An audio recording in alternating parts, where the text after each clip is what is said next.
Hello, military and aerospace enthusiasts. Welcome to our channel, Deep Dive Defense.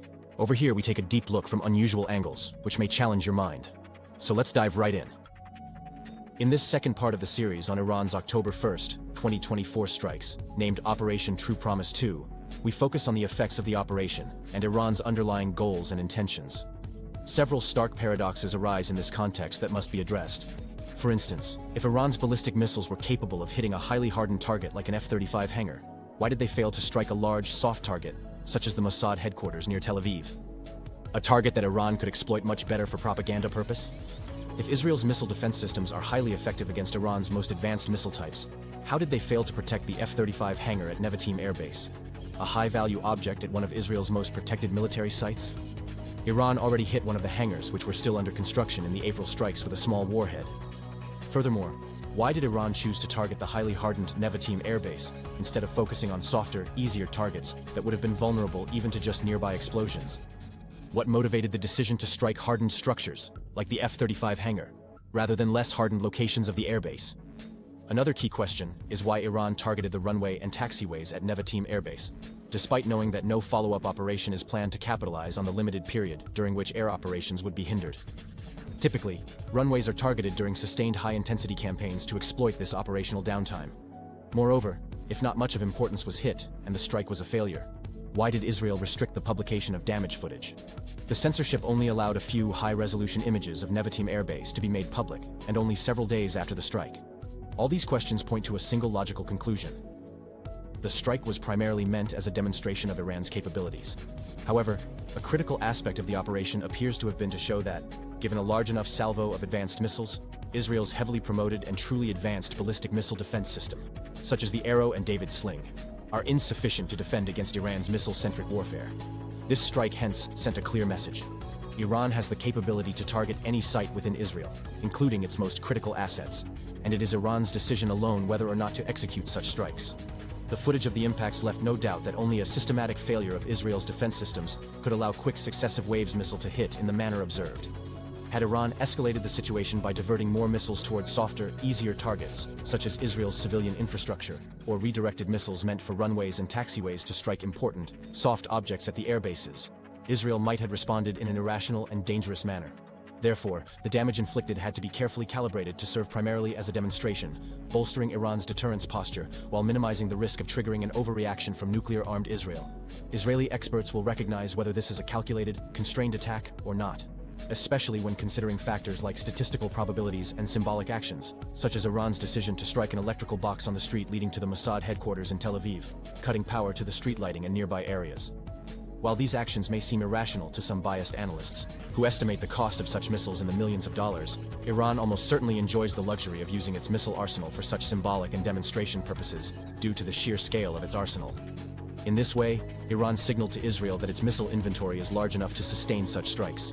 While many open-source analysts may be unaware of the exact size of Iran's missile forces, Israeli experts, who track the number and scale of Iran's missile bases through satellite reconnaissance, can deduce which missile strikes were coincidental and which were deliberate. As a result, Israeli leadership will be briefed by its experts on the analyzed realities of the situation, leaving it to political decision-makers to determine how to respond. As noted in the series covering the April strikes of Operation True Promise 1, Israel's Arrow ballistic missile defense system can handle many of Iran's older missile types, such as the Imad, with a reasonable kill probability. The Imad is a classical ballistic missile that follows a predictable parabolic trajectory and is equipped with a precision MARV, maneuverable re-entry vehicle, that relies on inflatable decoys, chaff, and such class of countermeasures to defend against the Arrow 3. Consequently, the Imad remains vulnerable while flying outside the atmosphere, and would typically only be employed after Arrow 3 batteries have been neutralized. The 20-year-old Qadr ballistic missile, closely related to the Imad, is primarily used as a delivery system for submunition warheads and likely deploys decoys like chaff and flares. While the April strikes saw a limited number of more advanced missiles, notably the K-Bar-Shekan-1, this latest round of strikes also included the use of K-Bar-Shekan-2 missiles. Both K-Bar-Shekan-1 and 2 are Arrow ballistic missiles equipped with glide vehicles, which are crucial for their specialized capabilities. The systematic and sequential nature of the successful strikes during the April operation can likely be attributed to the glide feature of the K-Bar-Shekan-1 missiles, which were used in very limited numbers. However, beside the Imad in the October strikes, the salvo was composed predominantly of K-Bar-Shekan-1s, a smaller but notable portion consisting of K-Bar-Shekan-2s. The K-Shekhen family of missiles, which is discussed in greater detail in a separate video, showcases several key advancements. The primary distinction between K-Shekhen 1 and 2 lies in their range. The K-Shekhen 2 extends the missile's reach from 1,450 kilometers to 1,800, thanks to the addition of a skip glide trajectory, instead of the somewhat simpler skip trajectory of the K-Shekhen 1. This more advanced flight profile improves the missile ability to enter and remain within the atmosphere, staying below the operational envelope of systems like the Arrow 3, which is designed to engage threats outside the atmosphere. The skip glide mechanism also allows the K-Shekhen 2 to travel several hundred kilometers while performing random, low-magnitude evasive maneuvers. These maneuvers, though small in magnitude, are sufficient to complicate the targeting efforts of endo-atmospheric missile defense systems such as the Patriot PAC-2 and David's Sling, reducing their chances of successful interception. All the mentioned features of the K-Shekhen 2 also apply to the K-Shekhen 1, but to a somewhat less effective level. The K-Shekhen 2 missile can entirely evade Israel's Arrow 3 system by staying outside its engagement envelope. This missile also defeats lower-tier ballistic missile defense systems like the Patriot PAC-2 and David's Sling by engaging aerodynamically with the Earth's atmosphere at an early stage and performing random evasive maneuvers, forcing interceptors to adjust their trajectories. These course corrections cause a significant depletion of the interceptor's kinetic energy state, severely limiting their ability to perform hard turns effectively in the final stages of flight. This makes it extremely difficult to hit a high-speed, randomly maneuvering object like the K-Shekhen 2's glide vehicle.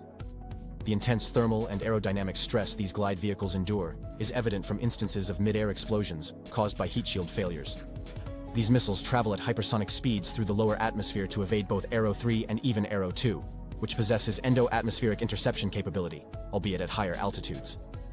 Another key point of the operation is the absence of significant stunner interceptor launches by the David's Sling system, which may indicate that the K-Shekhen glide vehicles arrived at such high speeds, likely maintaining hypersonic velocity, that the system's computers determined a successful interception would be infeasible.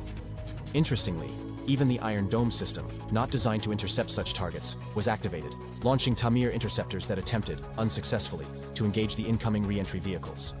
This overextension of Israel's ballistic missile defense assets highlights the sophistication and overwhelming nature of the attack.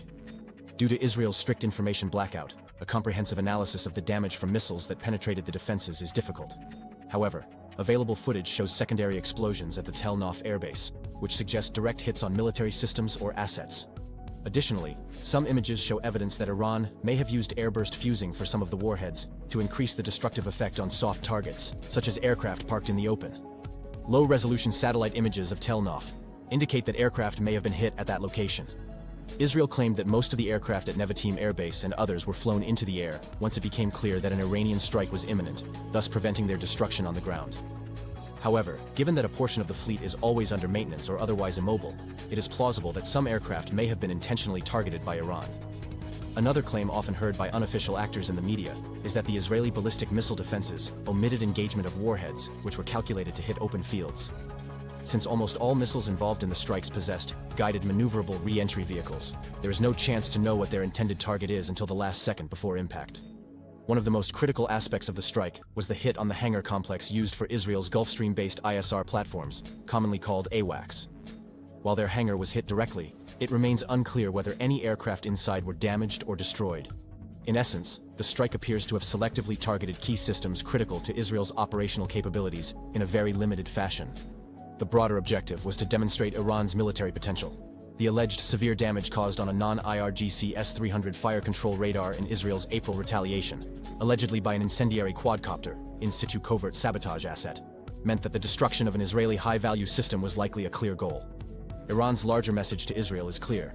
Should the coordinates of the targets be swapped with those that would inflict more substantial damage, such as striking the heart of Israel's military infrastructure, the consequences would be severe. The October strike demonstrated Iran's ability to launch large salvos from only a portion of its available missile bases and launchers.